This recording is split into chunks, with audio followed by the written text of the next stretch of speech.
Gimana Bun, reaksi Anu melihat situasi politik kemarin? Wah, Wah. agak bingung sih sebenarnya. Kan sempat pembelajaran jarak jauh ya, alias PJJ ya. Ngapain Ibu? Aku kan suka sekolah. Protes, jelas. Wow. Ya sudah, dari situ saya jelaskan karena kondisi sedang tidak baik-baik saja, sedang banyak kisruh ya. Supaya lebih aman sekolahnya di rumah. Oh gitu. Kamu gimana? Anakku ternyata mengingat kejadian spesifik sih di kemarin yang ship. Terus ya walaupun dia sebenarnya belum mempertanyakan itu kenapa gitu ya, tapi kayaknya ada baiknya nih kita mulai menyuarakan apa sih politik gitu. Nah, karena hidup ini semuanya berhubungan dengan politik. Betul banget. Seperti itu saudara-saudara.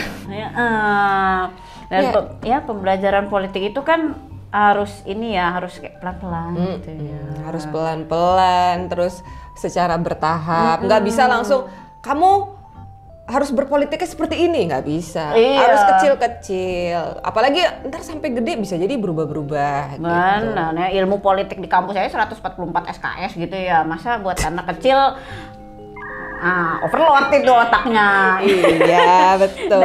Dan baiknya memang harus sesuai usia anak ya. Misalnya nih anakku kan umurnya ya di range 4 sampai 7 tahun gitu. Mungkin kalau kita ngasih definisi politik apa bingung dia, tapi bisa kita mulai dengan apa sih aturan itu harus diapain. Di sekolah kan udah ada, di rumah juga ada aturan, bahkan di playground. Bener, iya kan, harus pakai kaos kaki, nggak boleh makan, itu kan harus ditaati gitu ya. Itu basic politik yang sering terlupakan ya Bun.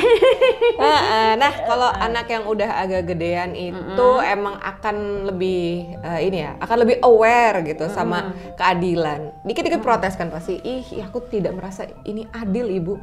Iya, apalagi kalau punya saudara ya. Oh betul. Kenapa dia bukan lebih baik dari aku? Wow, iya, Dan politik itu. Udah bisa problem solving. Benar. Terus udah gitu dia udah bertemannya udah skupnya lebih besar. Iya, benar ya. Dan dalam satu kelompok permainan itu kan pasti ada aja tuh tokoh yang ingin memimpin, ada tokoh mencari keributan, ada tokoh yang pokoknya isi kepalanya tuh beda-beda tuh. Iya. Jadi kayaknya mereka udah mulai mengenal pola-pola itu yang bisa kita refleksikan ke politik.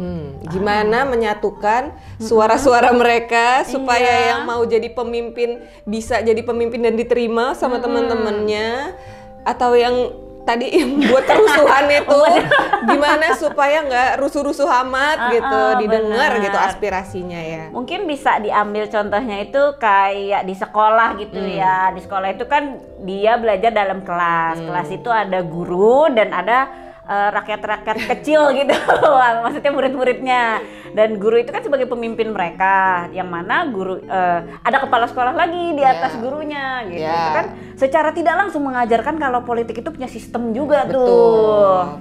Nah, terus kita juga bisa ngasih tahu dampak kebijakan politik buat kehidupan mereka masing-masing ya. Iya. Kayak kenapa tempat umum jadi lebih bagus, tempat pejalan kaki kenapa nggak ada ini trotoar di jalan, kenapa yang di sebelah situ ada gitu kan.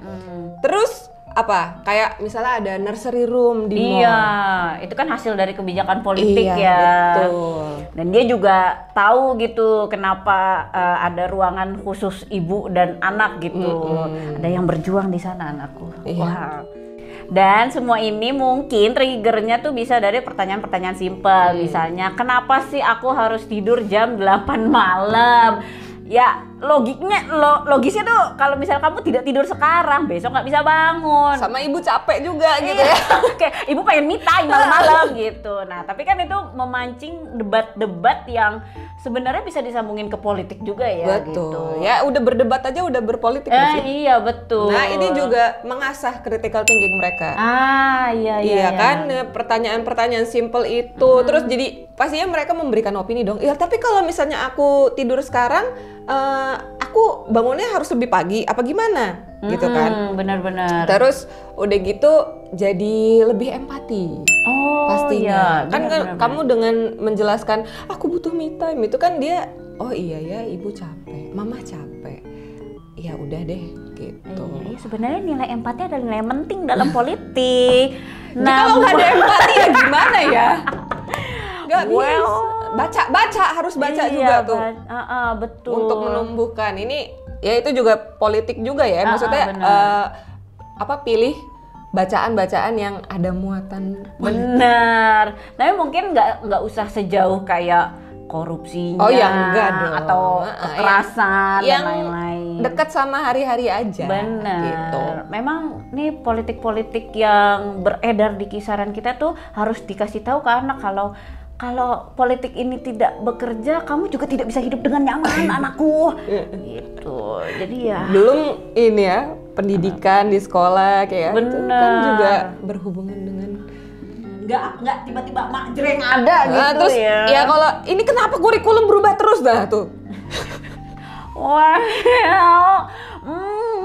oke, itu mainan politik orang gede. Tapi pasti itu ada, karena ini ada orang yang mengambil keputusan ini, membuat kebijakan seperti ini, kayak gitu bisa ngejelasinnya lewat situ, gitu. Iya benar sih. Jadi memang termasuk apa ya, kayak alat biar orang yang punya opini beda-beda itu kalau bisa gimana caranya mereka jadi satu jalan dan semua bekerja dengan baik untuk dunia yang lebih terindah dan indah. Oke, Josh, selamat mengajarkan politik ke anak. Pelan-pelan ya. Pelan-pelan. Gak usah kasih tahu partainya, gak usah.